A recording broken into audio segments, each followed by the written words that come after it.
Hi guys, I am Nash and welcome back to my channel. For today's video, it's gonna be a talk through video, so I hope guys you don't get bored with my face and my super duper long lashes. Anyway guys, for today's video, I am going to tell you my curly hair routine. So, for all the curly girls out there, love your locks, girls. Anyway, I sound so weird. Anyway, bakit puro anyway? Let's count how many anyways. Okay, guys. Let's make a drinking game. Anytime I say anyway, anyways, you drink. Pero it's liquor ban today, so we won't tolerate that. Maybe just slap your face or smile every time I say that and count. Anyway, I am out of shower. No, wait, let's make it correct. Basta yung hair ko, kakatas ko lang maligo, pero nag-makeup na ako. Okay? Para naman sa nagtatanong na, wow, lumabas ka ng shower, pero bakit ang ganda mo? Hindi, ganon, yun na nga. So, this is my wet hair. I can't video what I do in the CR because even if this video is not made for kids, I don't do porn. So,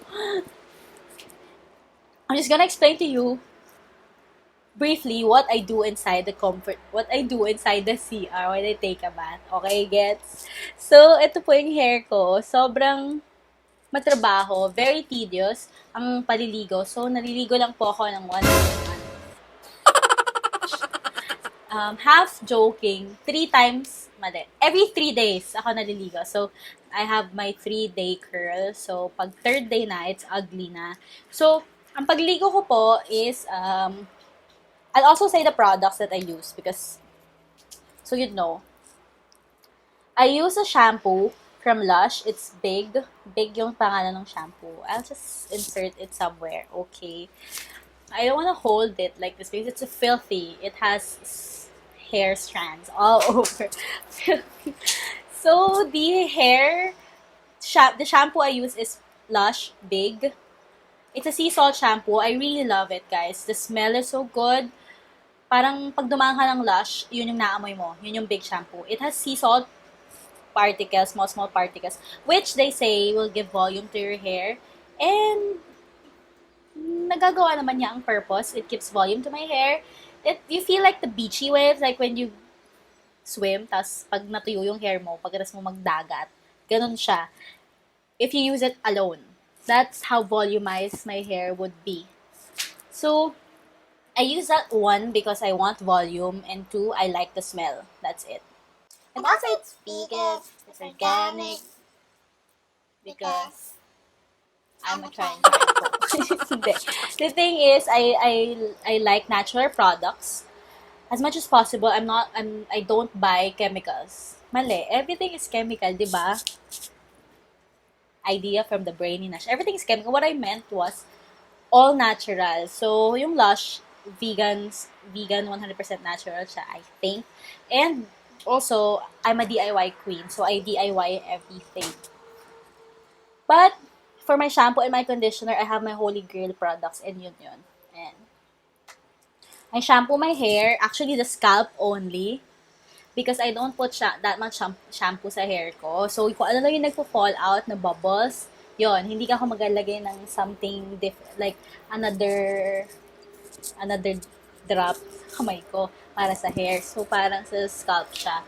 Because the sea salt is to massage the scalp. Yon. And then next is, I rinse it out well.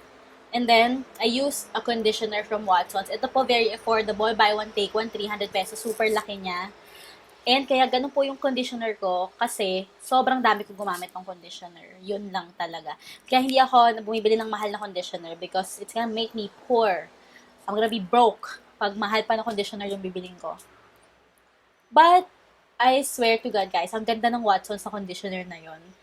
Grabe. Ang ganda niya, like super soft sa hair, not that so much smelling kasi yung mga kinukuha kong flavors like jojoba, oils, ganun lang. Walang masyadong smell. Yung conditioner, very different yung technique ng paglalagay ko. I don't put conditioner in my scalp because that, for me, I think that would clog yung pores ng scalp. So, from here, up to here, I put conditioner and in a very different manner. Like technique. Nakaganyan ako. Ganon. Like praying hands.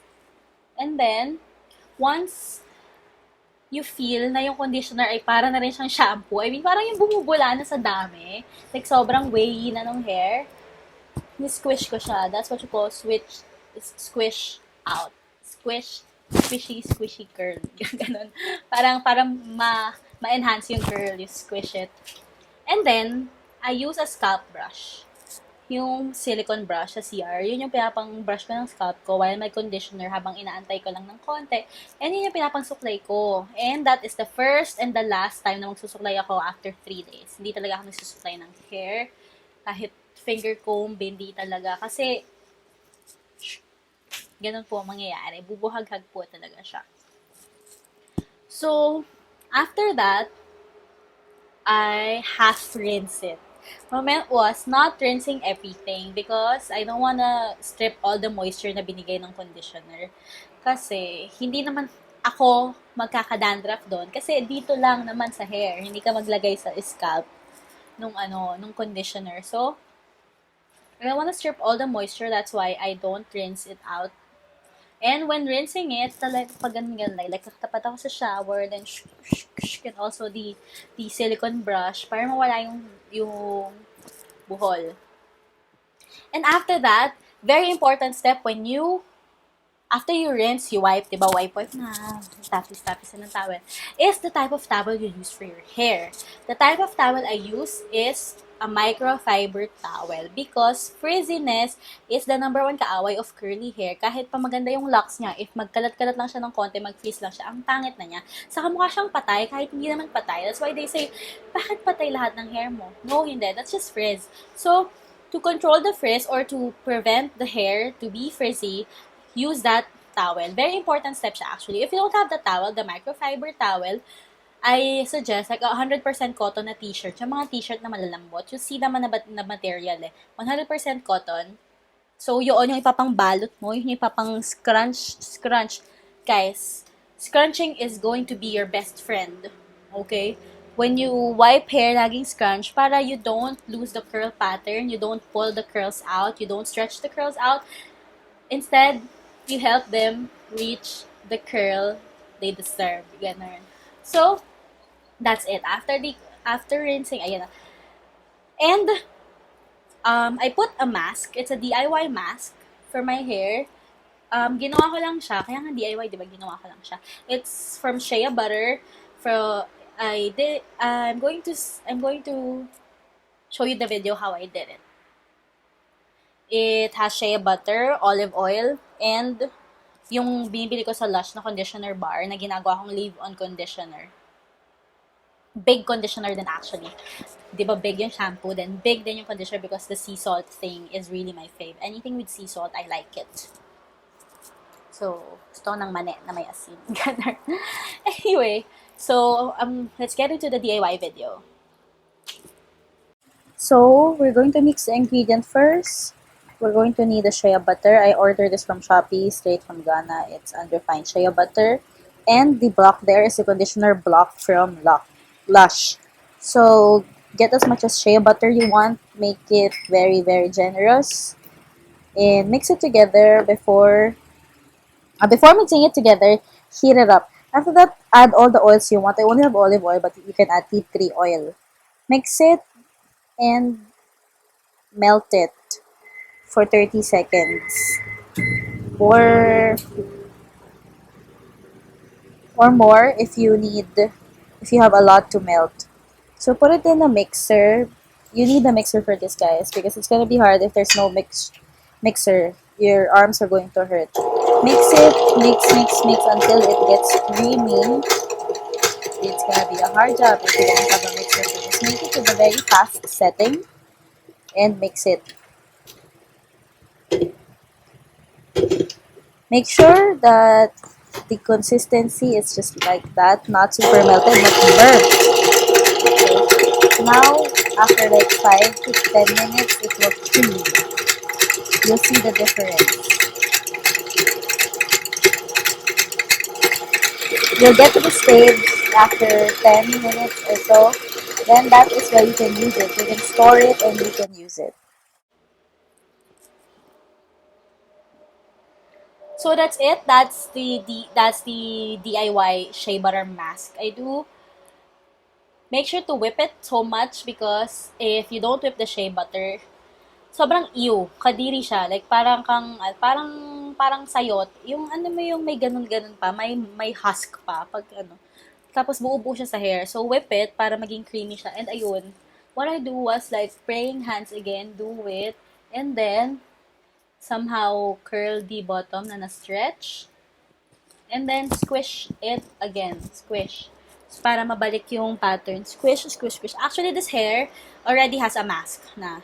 And you'll see how uniform the curls are. Then, after that, I go. Wash and go routine lang. I go out na ganon. But, if I have a lot of time, I let it air dry or blow dry it with cold air setting.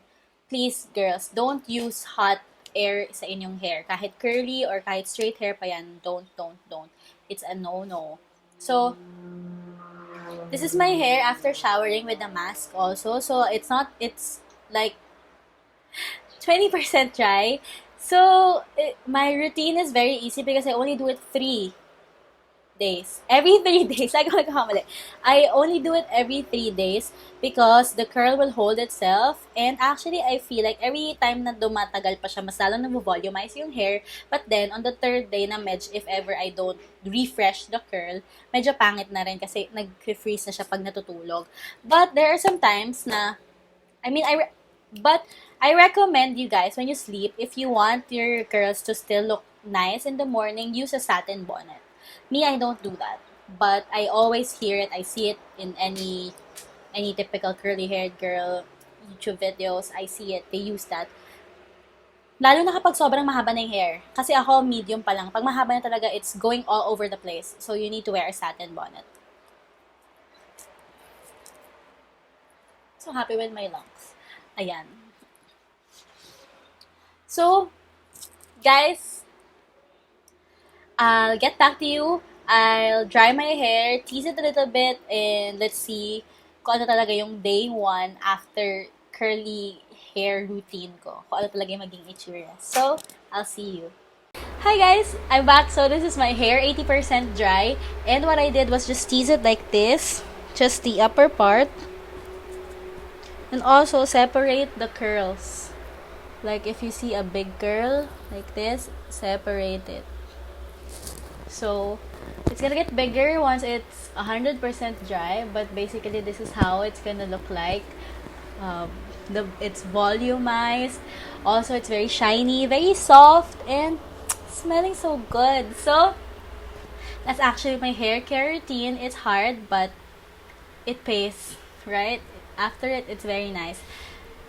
I had a struggle loving my curly hair because before, I had it straightened. Like every 6 months, I had it straightened because the curly roots will grow. After 2 weeks, the rebonded hair will look shit because the curly roots will grow out. And that's been my struggle for like for like 1/3 of my life because I think it's just 3-4 years of accepting this hair. And this is just a 2-year growth because on the first 2 years, I didn't apply heat or any chemical, but I tried protective styles. I braided my hair, like I did box braids, colored braids. I'll just show you the photos. I did box braids and I had my hair green, braided. The braided hair is green. Some others will be like gray, I think, blonde. I tried a lot. And that's the first 2 years of accepting my natural hair. But it's too short, so it's just like super short. I don't like how it looks on me, so I braided my hair. And of course, my mom also didn't like it. She's like, if you want to do that hairstyle, you need to find new family. You need to find a new set of people to talk to because that's so ghetto. She's like, that's so ghetto. Don't do it. Cue in our favorite meme. So, she doesn't like it. She doesn't like the protective styles. Of course, I have to follow. Then, while following, I started to love the growth of my hair.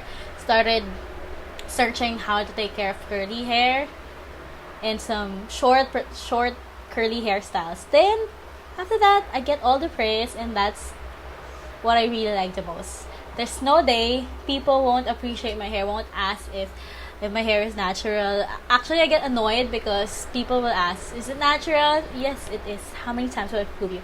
They don't want to believe that my hair is natural, but yes, it is. And here it is. So, this is the final product of my curly hair routine. I hope you guys learn something and will follow to be natural. Natural hair, I mean, like, love your natural hair. Stop using heat and chemicals for your hair, because the ugly wavy style of the hair is not the final style of your hair. If you put love into it, if you put the right products to it, the curl will show, the wave will show. It may not be like super duper straight, but the wave will feel very graceful. It will fall gracefully, and it feels good to let your natural hair grow. And also use natural products. Stop using chemicals that will burn your hair, that will slow the growth of your hair, that will damage your hair. So I hope you get inspired also doing natural stuff, DIYing. I got the items from Shopee. I got the shea butter from Shopee. So be natural, girl. So love your natural curls, love your natural locks. You're beautiful. So guys, thank you guys for watching. I hope you learned something from the video. If you're new here, please don't forget to click on the subscribe button and also tap the bell on so you get notified every time I post. And also message me on any video ideas you want me to do, anything you can ask me. And also, don't forget to follow me on all my social media accounts, Instagram and Twitter. It's at Queen Nash Rapi. So guys, thank you guys for watching. See you on my next video. Bye!